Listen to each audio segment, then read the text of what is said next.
It is the first model introduced in the 2024 Mazinger Collaboration with Medarot S, highlighting the titular super robot himself. It is DYN00 Mazin Z,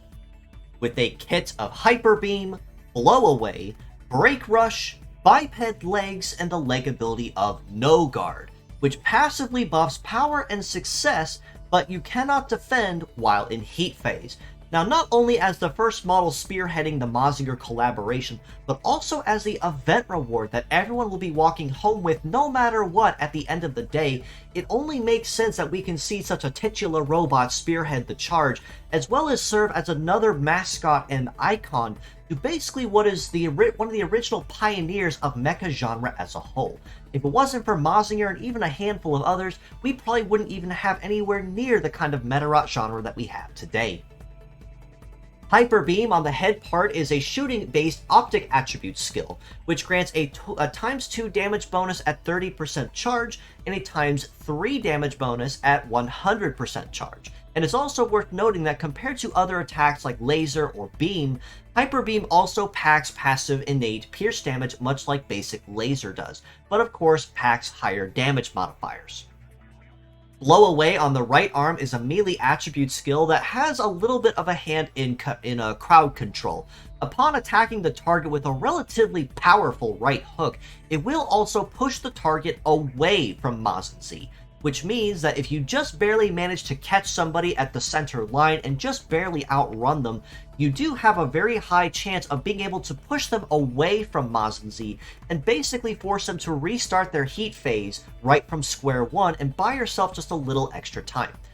However, if you manage to time it poorly, or if you just manage to barely not outrun the enemy target, instead, being able to push someone away may very likely accelerate their cooldown phase to instantaneous completion and allow them to basically take their next turn no matter what. So a little bit of caution will be advised if you do plan to make use of Blowaway. It's exceptionally powerful, but you do have to know how to juggle it efficiently if you don't want to end up accidentally speeding up the enemy movements.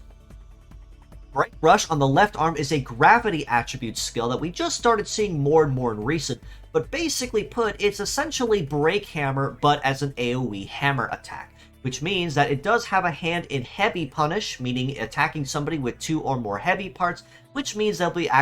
absolutely feeling the pain, whereas fighting someone with 1 or none may not be nearly as powerful.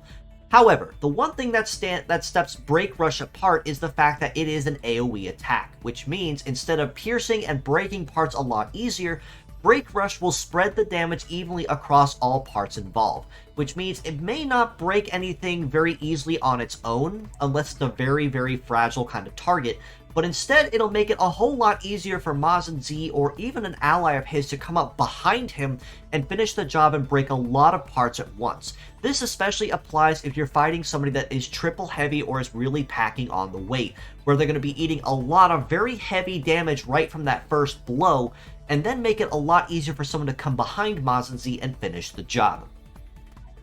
Biped Legs means that he will have relatively solid coverage across most terrains, and Biped usually tends to have the most diverse of terrain compatibilities across the board, as a leg you really can't ever go wrong with. The ability of No Guard, though, is a rather unique one, as it means that he will be unable to dodge or defend well, he can dodge, but he can't defend while he's in his heat phase, basically making him an open target while he's running to the center line. And if he's running back from the center line on his cooldown and he can't defend either, this basically means that any hit that lands is going to be moderately painful no matter what. But as an event reward model that anyone can obtain, he is relatively well-rounded in terms of what stats he brings to the table. With a head HP of about 5100, right arm about 4200 HP, left arm at 3900, and legs at just shy of 4400, for an event reward that anyone can collect, he's actually pretty well-rounded, like I said. He's got a moderately healthy HP pool, which means that it's going to take a couple hits to really cut this guy down to size. With his leg stats, he's not too shabby either, not the greatest there is, but he does make up for it at some point in one form or another. A leg mobility of 636 means he's definitely not going to be the fastest on the field, which is the most unfortunate thing. And it does mean that a lot of enemies are going to have a lot easier times either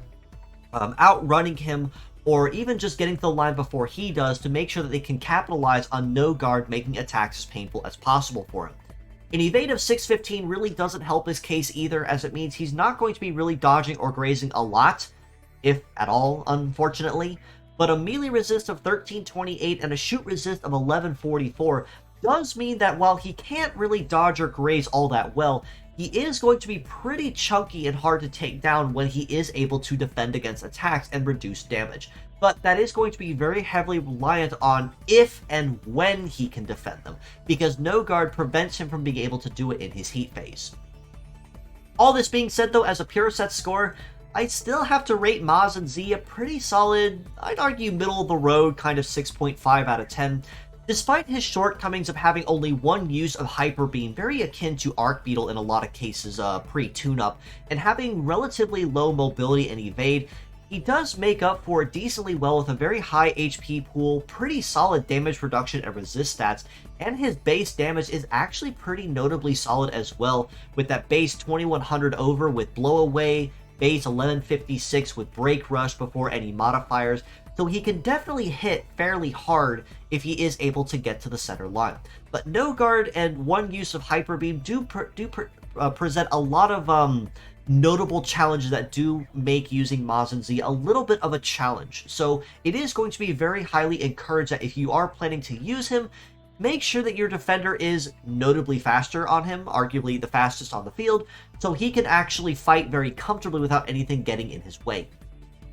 As mixed parts, I do have to rate him equally at a 6.5 out of 10 as well for these same reasons. While having biped legs with triple heavy and relatively solid resist stats is nice, no guard is going to make using him very tricky, like I said. However, Blow Away and Break Rush are probably going to be the most useful parts on him, even if they are heavy parts as well, with Blow Away having that hand and crowd control when timed correctly, and Break Rush for punishing heavy foes and making it a lot easier to cut them down to size, whether that be from Mazin Z himself or from an ally that comes up behind him to finish the job.